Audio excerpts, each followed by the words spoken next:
Welcome to Head Over Feels, the podcast where we discuss matters of the heart while also using our heads, blending emotional awareness with intellectual relationship skills. We promise raw, real, and sometimes ridiculous advice on love, sex, and relationships. I'm Megan Sundra. And I'm Fernando DV. We're here to tag team you with juicy insights, tantalizing tools, and sometimes embarrassing anecdotes in order to help you have the best love life ever. Have you ever faked an orgasm? Be honest. Why did you do it? Have you done it much since, or was it just a once or twice occurrence? According to sociological research, most women have done so, and a significant portion of men have too. People typically do this for a few main reasons, but many said they no longer do so anymore. There's a long-standing gender dynamic to this experience that it's a cliche. But despite its historically patriarchal roots, faking orgasm isn't exclusive to cis hetero pairings. People of any gender or orientation can do so and could benefit from examining why and what's going on emotionally under the surface. While there are a few exceptions where faking an orgasm is a good idea, the vast majority of the time it's a pointless performance that prevents you from experiencing real pleasure. And while an orgasm isn't the only point of sex, it's an important component for many people, along with pleasure, fun, connection, experimentation, expression, and intimacy. So let's dive into what's going on in your head during the biggest of all feels. Faking orgasm is, at its core, choosing sexual dissatisfaction. It's giving false information or data to your partner about how to get you off, about what works for your body. Most people want to please their partner, so in the future, your partner will do the same thing in bed again because they believe it works for you. If pleasure is what you want in that moment, and it's okay if you don't, then it's crucial to self-advocate for it. Some people fake orgasm because they don't know what actually brings them pleasure. Or maybe they've never had a partnered orgasm and don't know how to involve their partner or are afraid to ask. Some people fake orgasm because their body requires a certain type or intensity of stimulation that can't be achieved through the type of sex they're having, and they're ashamed to request it. For example, some people with clitorises aren't able to achieve orgasm without a clitoral vibrator. And that's okay for their body. It's just how it works.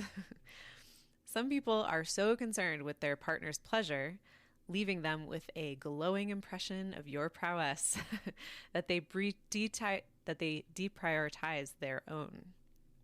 This is an ego trap, a people-pleasing behavior that seeks approval at one's own expense.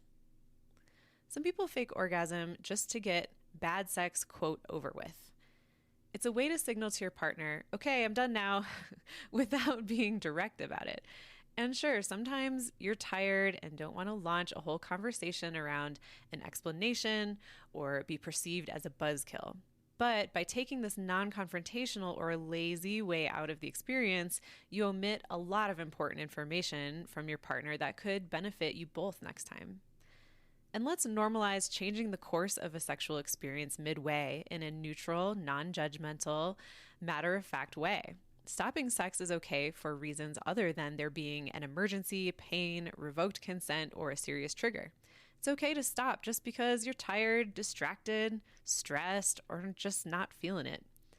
Let's normalize saying things like, my body just isn't responding much tonight, so I'd like to call it a night instead of pushing it. Or, I'm not as present as I'd like to be, so let's transition to something else. Or, what we're doing isn't really doing it for me, so can we try X, Y, and Z instead?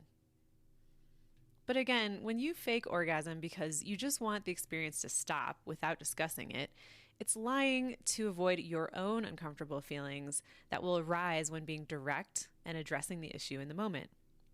Even making requests feels like conflict to some people. They're afraid to rock the boat. When you're used to being passive, assertiveness feels like aggression. When you're not used to getting your needs met, advocating for yourself feels selfish. By not saying, hey, can we try something else? Or, hey, this isn't working for me. Here's what does feel good for me. You're trying to avoid being the criticizer and making your partner feel criticized. You have a core belief that sex should be fun and good feelings and positivity only. It should happen smoothly and organically without much discussion or negotiation, like in the movies or porn. But this doesn't leave room for addressing inevitable challenges that come up. Because if you believe you shouldn't say negative or critical things in bed, or even neutrally alter the course of activities happening, then you won't say them and won't speak up for yourself and your needs. Most people fake orgasm to spare their partner's ego. They're protecting their partner from feeling inadequate, unsatisfying, unskilled, unsexy, unworthy. But is it worth protecting your partner's ego at your own expense? Would they do the same for you? Be willing to risk, quote, ruining the moment, because if your partner is emotionally mature, they won't make a big deal about it, or complain or blame you for ruining the moment. They won't let the moment be ruined. They'll roll with it. They'll adjust and do what you need to feel pleasure and be a valued and equal participant in the sex. If they're a great partner, they'll be thrilled you said something because it gives them the opportunity to shine, to give to you because they desire to give to you, to pleasure you in an actually effective way. They'll be excited you took initiative to open up a conversation about preferences and created space where they may feel safe and free to express their own desires authentically too. For a partner to respond in these ways I'm describing requires emotional intelligence and maturity. It takes humility, flexibility, and patience at keeping one's ego in check. Because in these vulnerable and emotionally charged moments, the ego is pretty trigger happy. It wants to leap up at the slightest hint of criticism and implied inadequacy to defend them, to say, how dare you imply I'm not sexy or good enough? I'm worthy of love and adoration and praise. It's you who has the problem. It's you who is unsexy and unlikable for even bringing this up. Sure, this is an exaggerated, overcompensating, irrational response, but everyone's ego is like that. It's the jumpy, reactive lizard brain that exists to protect us, but does so in an oftentimes clunky, unevolved, sloppy, and misguided way. Keeping one's ego in check and not acting on its panicked reactions requires patience, practice, self-awareness, and an ability to not take things personally. People don't get that way by accident or passively. It takes intentional growth and active participation in one's own personal development journey. I imagine you're on this journey too if you're listening to this podcast. This is a great example of the ethos of Head Over Feels. Expressing sexual needs is a taboo, especially for women. Being forward and knowing what you like is often seen as too sexually confident or experienced. And remember, a sexually experienced woman is considered a slut, indiscriminate, easy, loose morals, hedonistic, dirty. So women have had to stifle their desires, curb their enthusiasm, and tolerate unfulfilling sex because they were afraid of coming across as slutty or demanding or selfish, thus pushing away their male partner. And part of the reason people have sex in the first place is to feel closer with a partner, to strengthen the connection, to get closer. So doing anything that would make their partner less interested or attracted to them is counterproductive. Gendered norms and traditional scripts that minimize the role of female sexual pleasure and agency are deeply entrenched in our culture. And the only way to change that is actively and intentionally changing the script one sexual encounter at a time. Expressing your sexual needs is also a vulnerable act for most people of any gender.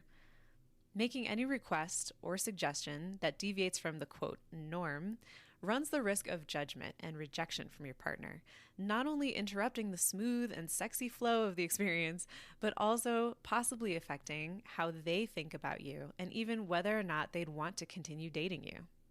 So the stakes are high. Making yourself vulnerable in this way, revealing your inner desires, makes a lot of people uncomfortable. And also because of how exposed it makes people feel. We often have sex with someone before we've created a very deep emotional and personal connection with them, so a high level of intimacy in bed just doesn't feel earned yet. It may not feel proportionate to the budding emotional connection. Asking for something outside the norm can feel embarrassing. Our society is riddled with taboos around sex that hold people back from exploring or expressing themselves authentically for fear of judgment, ridicule, rejection, and getting labeled as something negative. But by faking an orgasm and not asking your partner for what you really need can lead to resentment over time. When your partner leaves you unsatisfied, even unknowingly, it can lead to frustration and that bottled up resentment at their apparent unwillingness or inability to try. But you're silently expecting them to read your mind or read your body about what you need. And according to my extensive research, no one is a mind reader, unfortunately. So you're setting your partner up to fail. You're creating a scenario in which your partner is unlikely to discover the right things to do to your body, your totally unique and nuanced and ever-changing body. No one figures it out spontaneously and without guidance from their partner. And if you've ever on the receiving end of someone telling you that what you're doing isn't working for them, learn to receive that information gracefully, even with gratitude. It's valuable information that's a gift and frees you up to discover what actually does work for them. You won't get stuck and entrenched in an ineffective and unsatisfying pattern. You won't reinforce your partner's silence to keep the peace with you. You'll show them that speaking their truth and rocking the boat is okay with you, and that you're the type of person who's willing to grow and learn. Let's normalize finding alternatives to whatever sexual activity wasn't working. If we expand our definition of sex and sexual satisfaction, we broaden our range of possibility and increase our chances of enjoyment and satisfaction. If your partner wants to stop doing XYZ, accept their request and offer other ideas that could be sexy, fun, and pleasurable. It doesn't always mean a hard stop to everything. So it's worth asking in case there's a type of sensation or experience they're wanting more in that moment. And let's normalize finishing yourself off without disappointment, judgment, or a scarcity mindset. There's always going to be another next time, another opportunity for pleasure for you in some way in the future, whether it's with this person or not, whether through this particular sex act or otherwise. It's not the end of the world if the experience didn't go exactly as you'd hoped. It's a super valuable and attractive skill to be able to smoothly transition activities or change the direction of the sexual experience in a flexible, nonchalant, unfazed manner. It's hot. It continues the energy, even if it's a downshift. It maintains the connection and builds intimacy. I have to admit, a long time ago, early in my personal growth journey and in my journey to overcome sexual shame and learn how to speak my needs and desires, I have done something similar. Granted, I didn't perform an orgasm. I didn't completely fake it start to finish, but rather my partner misinterpreted some of the sounds I was making as having an orgasm and then stopped the sexual activity we were doing and said, "Oh, did you come?" And I said, "Yeah," even though I didn't. And it was because I wasn't super enjoying it and I wasn't confident enough to ask for the things I would have enjoyed more than what we were doing in that moment. I didn't have the confidence to ask for things that I preferred and would have given me more pleasure and likely an orgasm. And it was partly because I was afraid of losing this person in my life. I was afraid of disappointing them. I was afraid that they, would back off from the connection. And you know what? I realized in that moment, if someone wants to stop having sex with you because you want to make the sex better, they did you a favor by exiting your life. If you want to try new things, if you want to express yourself more authentically, if you want to mix things up and change the course of what's happening sexually between you two, and your partner is not receptive to this and doesn't handle it in a mature way, honestly, then good riddance. If they're not willing to learn and grow, it's not your job to make them. You can only lead a horse to water. You can't make it drink, as my future tattoo says. And so that's why communicating in that moment, while it seems risky and like there's a lot to lose here, what are you really losing, right? You're just losing a partner who didn't really care about your pleasure, who wasn't willing to try, who had a fragile ego and was unable and unwilling to grow and try new things. And to me, that's not really a loss. And I think to you, it might not be much of a loss either. A lot of people fake pleasure too.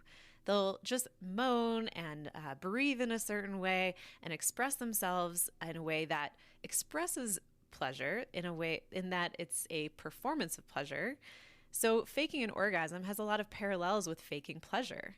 And you're still giving incorrect information to your partner about what gives you pleasure or an orgasm in either case. And so they're operating on this limited information that's inaccurate, and they're going to try to keep doing what they've been doing.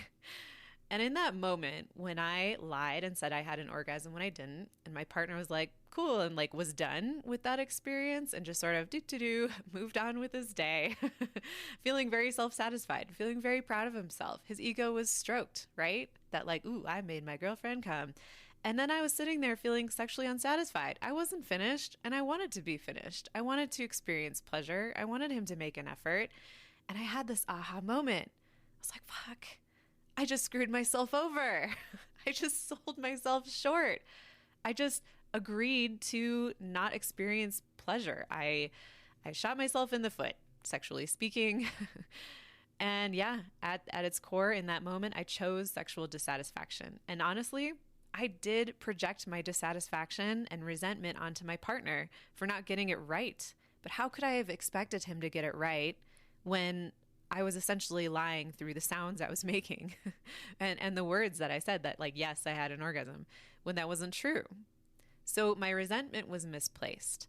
And it was in a relationship where I already didn't feel sexually confident. I didn't feel like I could express myself authentically. I didn't speak my truth emotionally, interpersonally, and I didn't speak my truth in bed either. The way that you show up sexually in your sexual relationship or relationships is a microcosm of how you show up elsewhere in your life. The personal inner work that you do on yourself in your sex life will ripple out into the inner work in the rest of your life. It expands, it extends to so many other aspects of your life. So it's important that you start in the bedroom, metaphorically speaking, because it has effects everywhere else in your life. And it's a great growing point to work on that. And in that moment, you know, I was a budding feminist. I was just learning what even inner work was. But I made a little promise to myself. I was like, never again. I'm never going to do that again. Why did I do that to myself? It was so inauthentic and disingenuous. And I did not benefit from it. My partner did not benefit from it. In fact, we both were at a loss because of that experience, because of that lie. And so in order to show up for myself, to advocate for my own pleasure, it took a lot of work. From that moment on, I had to learn how to communicate my desires and preferences in the moment, because otherwise I was going to find myself in the same situation, feeling inhibited, unable to express myself, and afraid to ask for what I wanted. So I had to learn how to select for emotionally intelligent and mature partners who could handle me saying something, who could handle me speaking up for what I wanted and reacted in a mature way.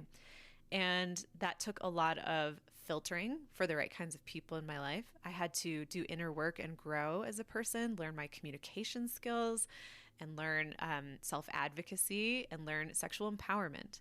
So these are the things that I help people with in my coaching program, and I hope that you are on this journey too, because it can absolutely benefit you in a myriad of ways.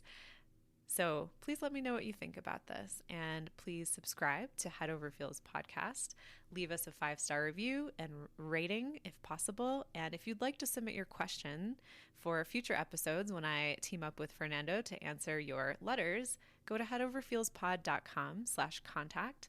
You can be as anonymous as you'd like. Ask us anything. We would be excited to help you out and share with you. If you'd like to help us out, then you can find us on Patreon.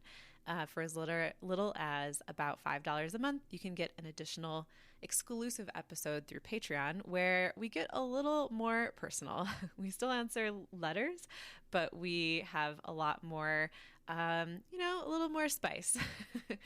So please find us on Patreon and consider supporting us. There's a lot of blood, sweat, and tears that goes into this podcast, and we appreciate any way that you want to share your love. You can leave us a review, find us on social media, and jump in for the weekly memes and lots of other content that I share on social media. You can find me as Megan Sundra, aka Megan Sundragon, my personal page.